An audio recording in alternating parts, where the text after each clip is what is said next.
Assalamualaikum warahmatullahi wabarakatuh. Halo teman-teman kelas 6, bagaimana kabarnya teman-teman hari ini? Semoga teman-teman dalam keadaan sehat walafiat. Ketemu lagi di pembelajaran dengan Miss Astria.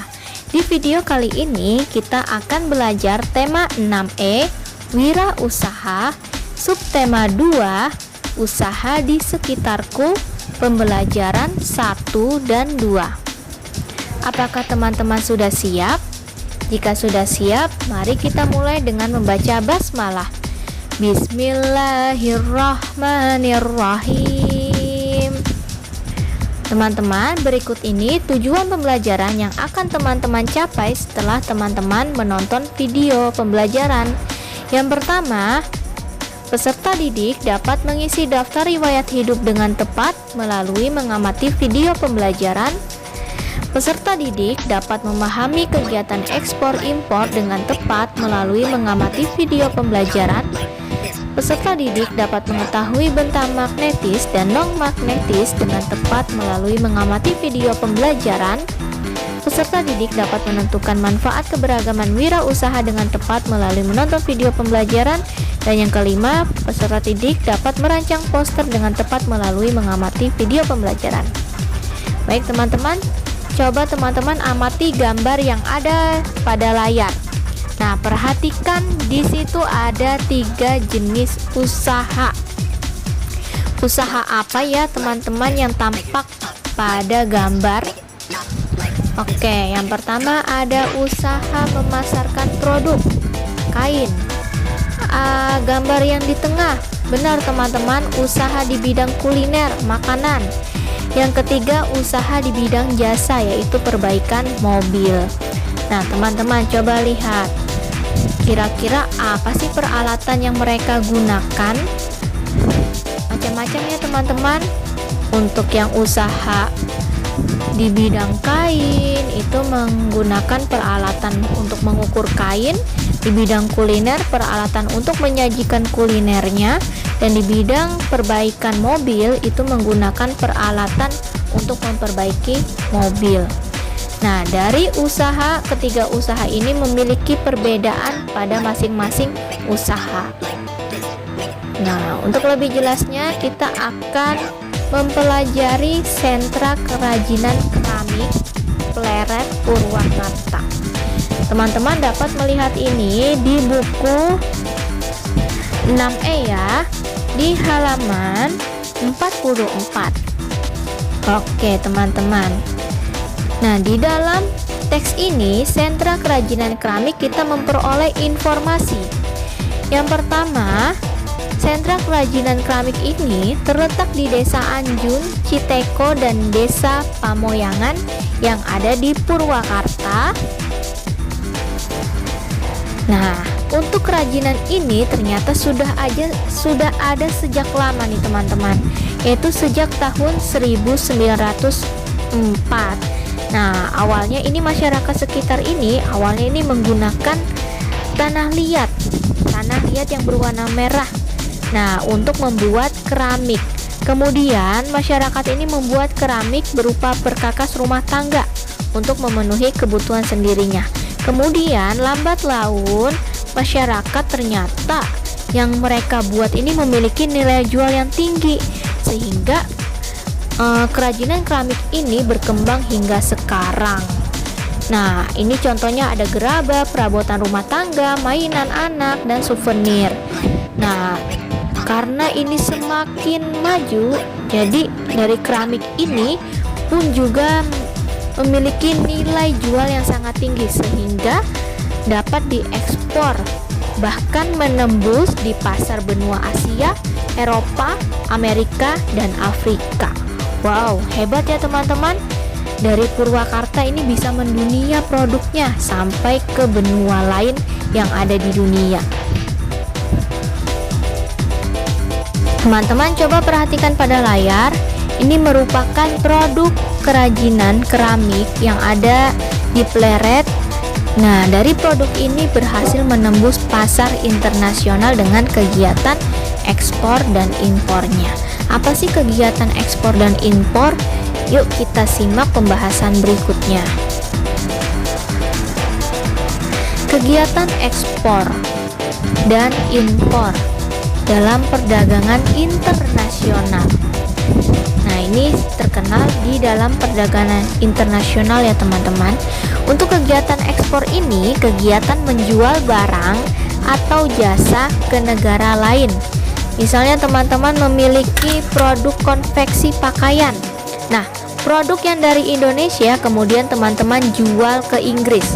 Nah, ini yang dimaksud dengan kegiatan ekspor, yaitu menjual barang ke negara lain. Selanjutnya ada kegiatan impor. Ini kebalikannya dengan ekspor. Kalau impor ini merupakan kegiatan membeli barang atau jasa. Jadi kita membeli barang dari luar negeri. Nah,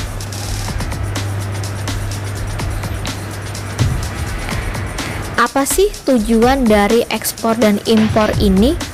Yang pertama, tujuannya itu untuk memenuhi kebutuhan dalam negeri akan barang dan jasa. Yang kedua, untuk mendorong peningkatan hasil produktivitas hasil produksi, memperluas lapangan kerja, dan menambah devisa negara. Ini dia teman-teman tujuan dari kegiatan ekspor dan impor. Selanjutnya, nah teman-teman, kegiatan ekspor dan impor ini memerlukan pekerja yang bergerak di bidang ekspor dan impor. Tahukah teman-teman, ketika pekerja tersebut ingin mendapatkan pekerjaannya, maka mereka diperlukan untuk mengisi daftar riwayat hidup ketika mereka ingin mengapply atau melamar sebuah pekerjaan. Oke, apakah teman-teman di sini ada yang tahu apa itu daftar riwayat hidup? Daftar riwayat hidup itu semacam formulir yang harus diisi dengan benar, jelas, dan penuh tanggung jawab. Nah, daftar riwayat hidup ini juga digunakan saat teman-teman mendaftar masuk sekolah, mengikuti lomba, atau kegiatan lainnya. Ini daftar riwayat hidup ya. Nah, ini contohnya nih teman-teman. Daftar riwayat hidup ini memuat data pribadi. Misalnya ada data pendidikan, ada data tentang portofolio teman-teman, kegiatan yang pernah teman-teman ikuti, dan juga penghargaan teman-teman. Nah, ini merupakan contoh daftar riwayat hidup yang teman-teman bisa lihat di buku teman-teman. Perhatikan, ini memuat informasi pribadi teman-teman: nama, alamat, kode pos, nomor telepon, jenis kelamin, tempat tanggal lahir, agama, tinggi badan, berat badan, golongan darah, pendidikan terakhir, hobi, dan juga disebutkan pendidikan non-formal atau kursusnya, dan sebutkan juga kegiatan yang pernah diikuti, misalnya eskul apa, kegiatan lomba apa, dan juga penghargaan yang telah teman-teman raih. Nah, ini daftar riwayat hidup. Dan terakhir diberikan tanggal teman-teman membuat daftar riwayat hidup ini, tempat, dan hormat saya dibubuhi dengan tanda tangan teman-teman dan nama lengkap teman-teman. Begitu ya cara membuat daftar riwayat hidup. Harus lengkap isinya dan diisi dengan jujur. Teman-teman coba amati gambar yang ada pada layar. Nah, teman-teman, di pembelajaran sebelumnya teman-teman sudah mempelajari sifat-sifat dari magnet. Sifat dari magnet ini dapat menarik benda. Benda apa sih yang dapat magnet tarik? Yuk kita pelajari. Yang pertama ada benda magnetis. Benda magnetis yaitu benda yang dapat ditarik oleh magnet. Contohnya, apakah pensil dapat ditarik? Tidak ya teman-teman. Bukan pensil. Apakah penghapus bisa ditarik dengan magnet? Tidak juga. Apakah pulpen bisa ditarik dengan magnet? Tidak. Ternyata bisa ya teman-teman.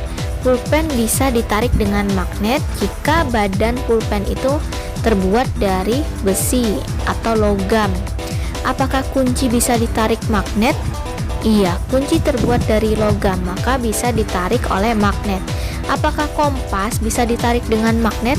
Bisa teman-teman, karena juga terbuat dari logam. Apakah paku payung dapat ditarik oleh magnet? Iya. Apakah gunting?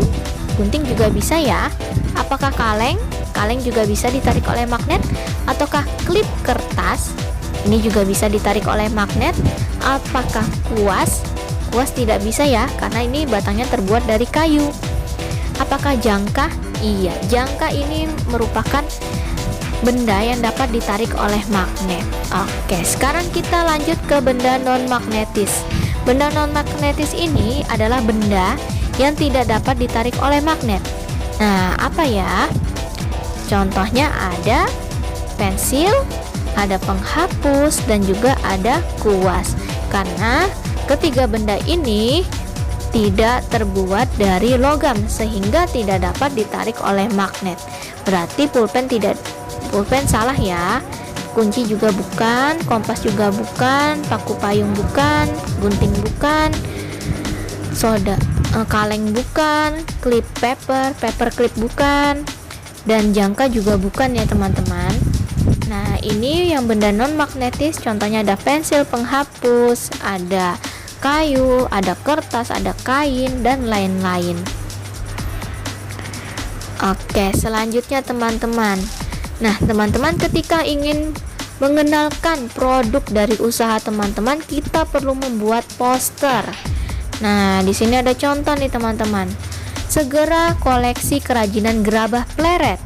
Kualitas selangit, harga terjangkau. Nah, ini merupakan salah satu poster untuk menarik minat pembeli. Apa sih itu poster teman-teman? Poster itu iklan ya, iklan yang berbentuk gambar atau tulisan yang berisi pengumuman, ajakan, atau himbauan untuk melakukan sesuatu. Nah, poster ini biasanya dipasang di tempat-tempat umum yang strategis seperti pasar, sekolah, kantor, dan tempat lainnya yang ramai pokoknya teman-teman. Nah, ini dia contoh posternya. Teman-teman coba amati gimana sih cara kita membuat poster. Kalau teman-teman ingin membuka usaha, gimana sih cara membuat poster yang baik? Yang pertama, langkah-langkahnya itu teman-teman perlu menentukan topik dan tujuan poster. Kemudian rumuskan pesan yang akan disampaikan. Kemudian merumuskan gambar dan kalimat yang akan digunakan dalam poster. Mempersiapkan alat dan bahan. Membuat sketsa, pertimbangkan ya prinsip-prinsip gambarnya, proporsinya, komposisinya, penataan tulisannya supaya terkesan rapi. Dan tebalkan garis menggunakan spidol atau alat lainnya. Kemudian diwarnai nih teman-teman gambar dan ilustrasinya supaya lebih menarik. Nah, ini ya teman-teman langkah-langkah yang harus teman-teman perhatikan dalam membuat poster. Ingat, membuat poster harus menarik, harus dapat menarik minat orang lain. Nah, ketika teman-teman membuat poster, teman-teman harus memikirkan gimana sih topiknya dan tujuan teman-teman membuat poster itu. Pastikan poster yang teman-teman hasilkan ini sesuai dengan topik dan tujuan teman-teman, dan menuliskan dengan kalimat yang menarik yang berupa ajakan, imbauan, ataupun yang lainnya ya. Pastikan kalimatnya menarik dan tidak terlalu panjang, tidak berbentuk paragraf, cukup kalimatnya saja yang dapat menarik perhatian orang lain. Baik teman-teman, oke, coba kita review lagi apa sih yang teman-teman sudah pelajari hari ini. Kita sudah belajar tentang daftar riwayat hidup, kegiatan ekspor impor, kemudian kita juga belajar tentang poster. Jika ada materi yang belum teman-teman pahami, teman-teman dapat bertanya ke guru masing-masing ya. Terima kasih teman-teman yang sudah menyimak videonya. Wassalamualaikum warahmatullahi wabarakatuh.